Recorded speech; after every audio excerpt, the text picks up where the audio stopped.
Will the spring market be hot or not? That's the big question stirring up debate in the GTA real estate world right now.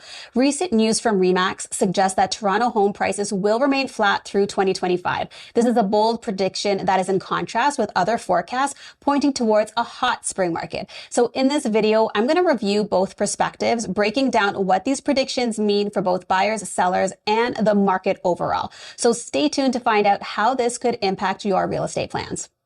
Hi there and welcome to my channel. For those of you that don't know me, I'm Sonia Ramgobin, realtor with Remax, servicing the Durham Region and GTA. So here's a scoop.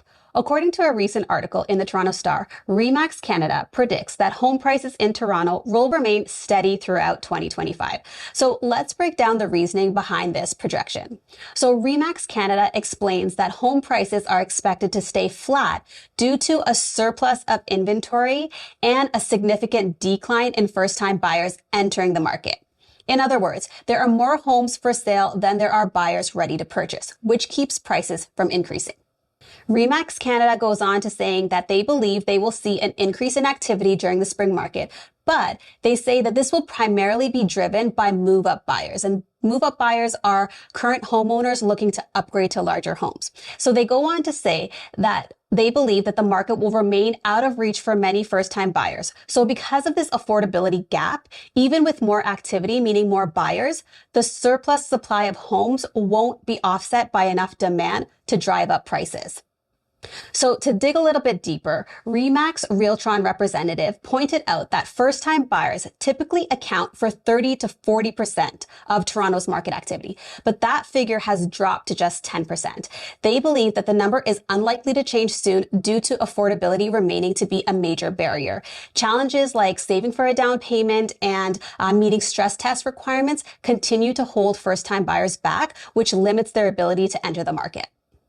Now, Royal LePage, on the other hand, has a completely different view, stating that they believe the Toronto housing market will be booming in 2025. With declining interest rates, higher income, and immigration, they believe this will put upward pressure on sales and prices. This perspective is mainly focused on the idea that as mortgage rates decrease, more buyers, especially those who were previously priced out, are more likely to re-enter the market, which will increase demand and potentially increase home prices. The next interest rate announcement is set for December 11th, and the Bank of Canada has 8 rate announcements scheduled for 2025, with the first to be held on January 29th.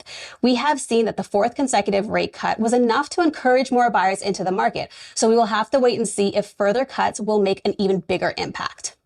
With all of this information, both Remax and Royal LePage offer valid perspectives on what's to come in 2025. As with most market forecasts, the reality will depend on variables like interest rate, economic conditions, and how quickly buyer confidence returns.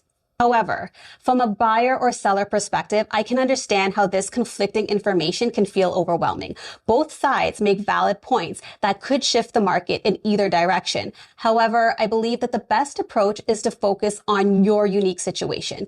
While it's important to stay informed about market trends, in my opinion, it should only be just one piece of the puzzle when making a decision. In my experience as a real estate investor, I've learned that timing the market perfectly isn't realistic or even helpful. Instead, I focus on whether a decision makes financial or personal sense for me at that time. If you're confused on whether you should consider buying or selling, perhaps it would be helpful to speak with a professional that you trust so that they can help you assess your individual circumstance and guide you towards the best choice for your specific goals. Curious to know what you guys think. Do you think that the 2025 housing market will remain steady or heat up? Share your thoughts in the comments below. Thank you guys so much for tuning in, and I'll see you in the next video.